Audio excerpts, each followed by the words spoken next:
नमस्कार मित्रों, KP education point में आपका स्वागत है। तो दोस्तों, आज हम आपके सामने लेकर उपस्थित हुए हैं राजस्थान कला संस्कृति तथा इतिहास के विभिन्न परीक्षाओं में पूछे गए प्रश्न तथा उनका विस्तृत विश्लेषण हम इस वीडियो में देखने वाले हैं तथा इन वीडियो में हम उन प्रश्नों के आसपास जितने भी प्रश्न बन रहे हैं उनकी विस्तृत व्याख्या भी करेंगे। तो दोस्तों, ये वीडियो राजस्थान की सभी परीक्षाओं के लिए बहु उपयोगी है। जिन परीक्षाओं में जीके का पैटर्न शामिल है उन सभी परीक्षाओं के लिए ये वीडियो एकदम बहु उपयोगी है, क्योंकि इसमें जो राजस्थान की पिछली प्रतियोगी परीक्षा हुई है उनमें जो भी जीके के प्रश्न पूछे गए हैं उनका संकलन करके ही ये वीडियो बनाया गया है। तो दोस्तों, चलिए सीधे प्रश्नों की ओर। तो देखिए, पहला प्रश्न, किस दुर्ग का प्रवेश द्वार नौलखा दरवाजा के नाम से जाना जाता है? तो दोस्तों, नौलखा दरवाजा के नाम से रणथंभौर दुर्ग का प्रवेश द्वार है वो जाना जाता है नौलखा दरवाजा के नाम से। तो दोस्तों देखिए इसकी व्याख्या। तो मित्रों देखिए, रणथंभौर दुर्ग के बारे में और क्या क्या प्रश्न पूछे जा सकते हैं और क्या क्या प्रश्न पूछे गए हैं उनके बारे में हम चर्चा कर लेते हैं। देखिए, रणथंभौर सवाई माधोपुर, राजस्थान के सवाई माधोपुर जिले में रणथंभौर दुर्ग स्थित है। और दोस्तों, एक कथन है जो रणथंभौर दुर्ग के बारे में बार बार पूछा गया है राजस्थान प्रतियोगी परीक्षाओं में, कई परीक्षाओं में पूछा गया है। अबुल फजल का वो कथन है कि अबुल फजल का कथन, बाकी ये कहा था अबुल फजल ने कि बाकी सब दुर्ग दंगे हैं जबकि ये दुर्ग बख्तर बंद है। ये दोस्तों अबुल फजल का जो कथन है ये दोस्तों बार बार एग्जामों में पूछा गया है। और दोस्तों देखिए, ये जो रणथंभौर दुर्ग है ये दोस्तों 7 पर्वत श्रृंखलाओं से घिरा हुआ एक गिरी दुर्ग है और एरण दुर्ग की श्रेणी में, यानी कि गिरी दुर्ग और एरण दुर्ग की श्रेणी में ये दुर्ग आता है। ये दोस्तों दुर्ग है वो दूर से दिखाई नहीं देता है, ये इसकी खास विशेषता है। एकदम नज़दीक जाने के बाद ही ये एकदम आंखों के सामने दिखाई देता है, क्योंकि दोस्तों ये पहाड़ियों से घिरा हुआ है और एक गोलाकार आकृति में बना हुआ है। दोस्तों, कभी आपको रणथंभौर दुर्ग देखने का मौका मिलेगा तो ही आपको पता चलेगा कि ये इतना बड़ा दुर्ग है और ये दूर से दिखाई क्यों नहीं देता। ये दोस्तों आप जरूर ध्यान दें। और दोस्तों, यहाँ पर जो महत्वपूर्ण बात है कि इस दुर्ग में जो मतलब बने हुए हैं पर्यटन स्थल वो क्या क्या है वो देख लो आप। एक तो यहाँ त्रिनेत्र गणेश मंदिर है, दूसरा हमीर की छतरी है और सुपारी महल है। इनके बारे में राजस्थान प्रतियोगी परीक्षाओं में प्रश्न पूछे गए हैं। तो दोस्तों, ये थे रणथंभौर दुर्ग के बारे में। और दोस्तों, मैं आपको बता देता हूँ कि रणथंभौर दुर्ग वास्तव में दिखाई कैसे देता है, तो वो मैं आपको दिखाई देता, एक फ़ोटो मैंने संकलन किया है वो मैं दिखा देता हूँ। ये दोस्तों देखिए, ये दोस्तों रणथंभौर दुर्ग है जो कि दिखाई देता है देखने में। दोस्तों, मैंने ये इसका संकलन किया है, मैंने आपको और अच्छी तरह से समझा सकूं इसीलिए मैंने इस फ़ोटो को मैंने संग्रह में शामिल किया है। तो दोस्तों, ये रणथंभौर दुर्ग है, बाहर से कुछ ऐसा नज़ारा दिखाई देता है। तो दोस्तों चलिए अगले क्वेश्चन की ओर। गोगा जी का मेला किस माह में पड़ता है? तो दोस्तों, गोगा जी का मेला है वो भाद्रपद में भरा जाता है। भाद्रपद कृष्ण नवमी को गोगा जी का मेला लगता है। देखिए दोस्तों, इस प्रश्न की व्याख्या देख ले।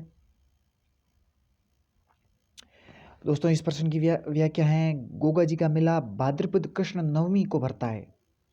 यानी कि जो गोगा जी का मेला है वो भादवे की कृष्ण नवमी को गोगा जी का मेला भरता है। ये भी एग्जामों में पूछा गया है। गोगा जी दोस्तों सांपों के देवता, गोगा जी का उपनाम देख लो, एक तो है सांपों के देवता और दूसरा मुसलमान इन्हें गोगा पीर से भी संबोधित करते हैं। जो अपने मुस्लिम भाई है वो इनको गोगा पीर भी कहते हैं। जन्म देख गोगा जी का जो जन्म है वो चूरू में दोस्तों गोगा जी का जन्म हुआ है और इनकी जो समाधि है वो गोगा मेड़ी नौहर हनुमानगढ़ में है, गोगा जी की समाधि। ये दोस्तों आप ध्यान रखें गोगा जी के बारे में। और दोस्तों, 2-3 एग्जामों में गोगा जी की पत्नी का नाम भी पूछा गया है। तो दोस्तों, गोगा जी की पत्नी का नाम है केलम दे है, वो गोगा जी की पत्नी है।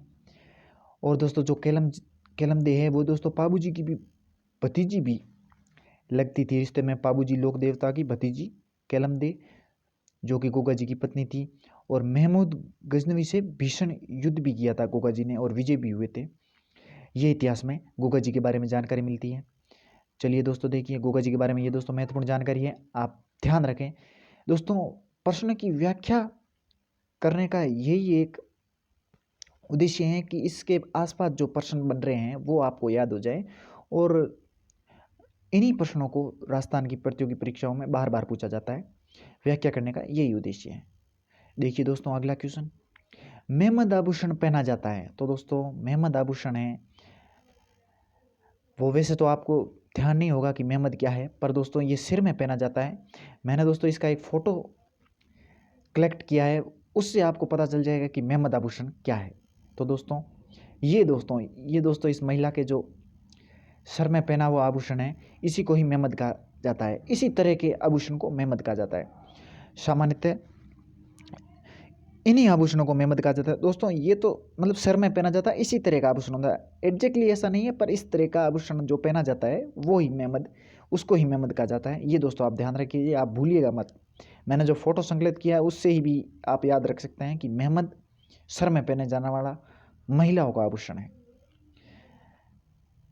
दोस्तों चलिए अगले क्वेश्चन की ओर, तेजाजी का जन्म स्थल का नाम। तो दोस्तों तेजाजी का जो जन्म स्थल है वो है खड़नाल नागौर में। देखिए तेजाजी के बारे में और बातें, ये दोस्तों तेजाजी के बारे में बातें हैं।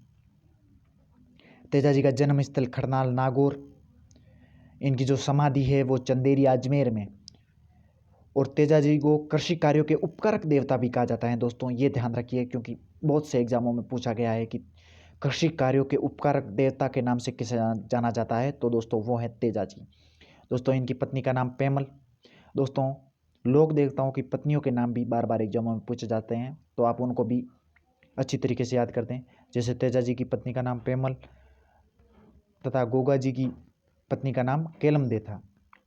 दोस्तों एक फैक्ट ये देखिए आप, तेजाजी हैं वो लाछा गुजरी की गायों को मेर लुटेरों से छुड़वाते हुए घायल हो गए थे। दोस्तों लाछा, ये दोस्तों टाइपिंग में थोड़ी मिस्टेक हो गई है, इसको आप लाछा पढ़ें, ये इस तरह से लिखा जाता है लाछा।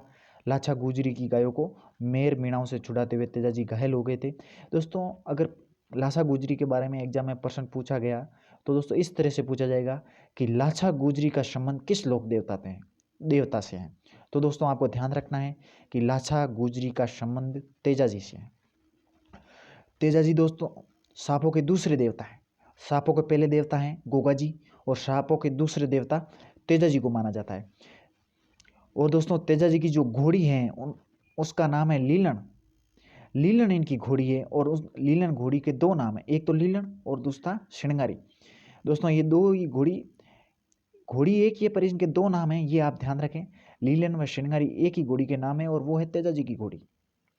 और तेजाजी के भोपों को आमतौर पर घोड़ला कहा जाता है। दोस्तों ये ध्यान रखें, परीक्षाओं में पूछा गया प्रश्न है। दोस्तों लोक देवताओं के बारे में अक्सर परीक्षाओं में प्रश्न पूछे जाते हैं, क्योंकि हमारी जो कल्चर रहा है वो लोक देवताओं से ही संबंध है। हमारे रीति रिवाजों का संबंध भी लोक देवताओं से माना जाता है। तो दोस्तों लोक देवताओं के संबंध में हमें सारी जानकारी होना जरूरी है। तो दोस्तों ये थी तेजाजी की महत्वपूर्ण बातें, आप ध्यान रखें। विभिन्न एग्जामों में पूछे गए प्रश्न है दोस्तों, उन्हीं की व्याख्या मैं कर रहा हूँ आपके सामने। चलिए दोस्तों चलें अगले क्वेश्चन की ओर। दोस्तों यहाँ दिया हुआ है, सूची ए को सूची दो से सम्मिलित कीजिए और सूचियों के नीचे दिए हुए कूटों से सही उत्तर का चयन कीजिए। तो दोस्तों इसका जो सही उत्तर है वो 1 नंबर है, यानी कि कर्णिदान की रचना है वो सूरज प्रकाश द्वारा की गई थी। आप मिलान करके देख लीजिए दोस्तों, कर्णिदान सूरज प्रकाश। दौलत विजय ने खुमान रासों की रचना की थी दोस्तों, और पद्मनाभ ने कानड़देव पद्म प्रबंधन की रचना की, और जगजीवन भट्ट ने अजितोदय की रचना की। दोस्तों पुस्तकों का याद करने का मैं आपको एक तरीका बता दूं, आप एक तरफ लेखकों के नाम लिख लीजिए, एक तरफ इनके ग्रंथ तथा पुस्तकों के नाम लिख दीजिए, और दोस्तों उनको बार बार पढ़िए दोस्तों, तभी याद होंगे लेखकों के नाम। नहीं तो दोस्तों कन्फ्यूजन ही कन्फ्यूजन, सॉल्यूशन तो आपको पता ही नहीं होगा। जब एग्जामों में प्रश्न आएगा तो आप गलत करके आएंगे, ये गारंटी है दोस्तों।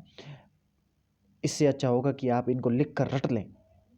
जैसे दोस्तों कर्णिदान ने सूरज प्रकाश लिखी थी, दौलत विजय ने खुमान रासो लिखा, पद्मनाभ ने कानड़देव प्रबंधन लिखा, और जगजीवन भट्ट ने अजितोदय लिखा। तो दोस्तों ये आप ध्यान रखें। दोस्तों जो पुस्तकें पूछी जाती हैं वो बार बार रिपीट होती हैं। पुस्तकों के संबंध में जो भी प्रश्न पूछे जाते हैं वो बार बार रिपीट होंगे दोस्तों, ये पक्का है राजस्थान एग्जामों में दोस्तों, क्योंकि पुस्तकें लिमिटेड हैं, बार बार लिखी नहीं जाती। और दोस्तों वर्तमान में जो पुस्तकें लिखी जाती है उन वो नहीं पूछते, जो पुराने ग्रंथ हैं और कोई फेमस पुस्तक हैं उन्हीं को ही पूछा जाता है। तो दोस्तों वो आप ध्यान रखें। चलिए दोस्तों देखिए इनकी थोड़ी व्याख्या देख लेते हैं। हाँ दोस्तों ये देखिए आप, सूरज प्रकाश में क्या लिखा है वो आप देख लीजिए। ये दोस्तों सूरज प्रकाश आपको पता ही है, कर्णिकदान द्वारा लिखी गई। इसमें दोस्तों जोधपुर के सूर्यवंशी राठौड़ों के इतिहास का वर्णन है। दोस्तों ये पूछ लिया था कि सूरज प्रकाश में क्या लिखा हुआ है, ये राजस्थान प्रतियोगी परीक्षाओं में पूछा गया प्रश्न है। तो दोस्तों उसमें जो कर्णिकदान ने लिखा था वो जोधपुर के सूर्यवंशी जो राठौड़ थे उनका इतिहास का वर्णन किया था। और दोस्तों कानड़देव प्रबंधन जो कि पद्मनाभ द्वारा लिखी गई थी, उसमें दोस्तों कानड़देव जालोर के शासक, कानड़देव के पुत्र वीरमदेव और खिलजी युद्ध का वर्णन किया गया है। बड़े ही मार्मिक ढंग से दोस्तों वर्णन किया गया है कानड़देव प्रबंधन में। कानड़देव तथा खिलजी युद्ध का और कानड़देव प्रबंधन की रचना किसने की? पद्मनाभ। दोस्तों ध्यान रखें, पुस्तकों के नाम बार बार पूछे जाएंगे, आपको रटना होगा। जैसे दोस्तों पद्मनाभ नाम लेते ही आपको कानड़देव प्रबंधन याद आना चाहिए। अगर आपको कानड़देव प्रबंधन पूछ लिया तो पद्मनाभ याद आना चाहिए। दोस्तों ये आप ध्यान रखें दोस्तों, जोश के साथ और एक अलग ही टेक्निक के साथ अगर आप पढ़ाई करेंगे तो दोस्तों ज़रूर आप प्रतियोगी परीक्षाओं में सफल जल्दी होंगे। नहीं तो दोस्तों कई साल लग जाएंगे परीक्षा देते देते और कन्फ्यूजन ही कन्फ्यूजन रहेगा आपके। तो दोस्तों देखिए अगला क्वेश्चन, किशनगढ़ शैली का प्रसिद्ध चित्रकार। तो दोस्तों किशनगढ़ शैली का प्रसिद्ध चित्रकार है वो है नागरीदास। 1 नंबर आंसर इसका सही हो जाएगा। अब दोस्तों किशनगढ़ चित्रशैली, नागरीदास इनका इसका प्रसिद्ध चित्रकार है। अब दोस्तों पहले दोस्तों चित्रशैली में जो प्रश्न पूछे जाते थे उनमें दोस्तों राजाओं के नाम पूछ लिए जाते थे, कहाँ कब किसका स्वर्ण काल है ये पूछ लिया जाता था। लेकिन तब अब जो वर्तमान समय में जो चित्रकला से संबंधित जो प्रश्न पूछे जाते हैं उनमें दोस्तों चित्रकारों के नाम पूछ लिए जाते हैं। एक चित्रशैली से 3-4 चित्रकार तो आमतौर पर संबंध रखते ही हैं। तो दोस्तों इनका नाम याद रखना भी बहुत मुश्किल कार्य हो गया है। तो दोस्तों आप प्रत्येक चित्रशैली के कम से कम 2-2 नाम याद रख लीजिए, जिससे जिससे आपको वो देगा तो 3-4 नाम साथ में ही देगा दोस्तों। ये जैसे एक नाम नागरीदास दिया क्योंकि दोस्तों किशनगढ़ चित्रशैली में नागरीदास ही हैं जो एक प्रमुख चित्रकार हैं जो फेमस था, इसलिए दोस्तों नागरीदास का तो सभी को याद ही रहता है, इसलिए यहाँ एक नाम दिया है। चित्रकार के नाम दोस्तों आप जरूर याद कीजिए। शैलियों से संबंधित जो भी चित्रकार हैं, प्रमुख चित्रकार हैं, उनके नाम कम से कम आप जरूर याद कीजिएगा। दोस्तों देखिए इस प्रश्न की थोड़ी व्याख्या देख लेते हैं किशनगढ़ चित्रशैली की जो भी व्याख्या है। दोस्तों ये देखिए किशनगढ़ चित्रशैली, प्रसिद्ध चित्रकार निहाल चंद, जो दोस्तों मैंने आपको बताया ही था, यहाँ का जो राजा भी है वो भी यहाँ के चित्रकार थे, निहाल चंद या नागरीदास यहाँ के राजा थे। और दोस्तों प्रसिद्ध चित्र जो कि बार बार एग्जामों में लगभग 50 बार पूछा गया है, ये प्रश्न है कि बणी ठनी का संबंध किस शैली से है? तो दोस्तों किशनगढ़ चित्रशैली से हैं, ये आप ध्यान रखिए। और दोस्तों यहाँ के राजा थे सावंत सिंह का काल किशनगढ़ चित्रशैली का स्वर्ण काल था। ये दोस्तों आप एक और बात ध्यान रखें, क्योंकि दोस्तों किशनगढ़ चित्रशैली के बारे में बार बार पूछा गया तो आपको किशनगढ़ चित्रशैली के बारे में संपूर्ण जानकारी होनी चाहिए। और दोस्तों देखिए बणी ठनी चित्र को भारत की मोनालिसा कहते हैं। और दोस्तों ये मोनालिसा क्या खाखड़ है ये आप समझ लीजिए। बार बार पूछा जाता है कि भारत की मोनालिसा, तो हम कह देते हैं बणी ठनी, पर अपन को मोनालिसा के बारे में भी पता नहीं है। तो दोस्तों मोनालिसा दोस्तों एक प्रसिद्ध चित्र है जो कि फ्रांस का एक चित्रकार था, लियोनार्डो द विंची फ्रांस का चित्रकार था। उसने दोस्तों मोनालिसा बनाई थी। मोनालिसा एक पेंटिंग है दोस्तों, उसका निर्माण कर दिया था। और दोस्तों उसका वो चित्र इतना फेमस हुआ कि दोस्तों उस पर कई फिल्में बनी, कहीं उसको ऑस्कर अवार्ड दिए गए, कई अवार्ड दिए गए दोस्तों उस चित्रशैली पर। और उस चित्रशैली पर कई लोगों ने PhD कर डाली दोस्तों एक चित्र पर। तो दोस्तों इतना भयंकर चित्र बनाया था लियोनार्डो द विंची ने, फ्रांस के चित्रकार थे। तो दोस्तों अब इतना बड़ा चित्र बना जिसमें PhD तक कर सकते हैं। तो दोस्तों इसको टक्कर देने वाला अगर कोई चित्र बना है तो वो है दोस्तों बणी ठनी। तो दोस्तों बनी ठनी चित्र को भारत की मोनालिसा कहते हैं, ये आप ध्यान रखें।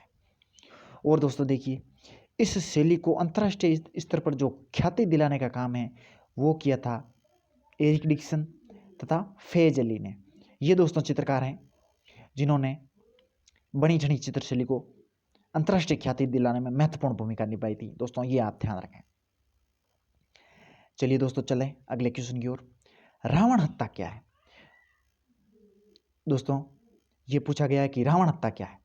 तो दोस्तों रावण हत्या है वो एक वाद्य यंत्र है। सबको पता है दोस्तों रावण हत्या वाद्य यंत्र है,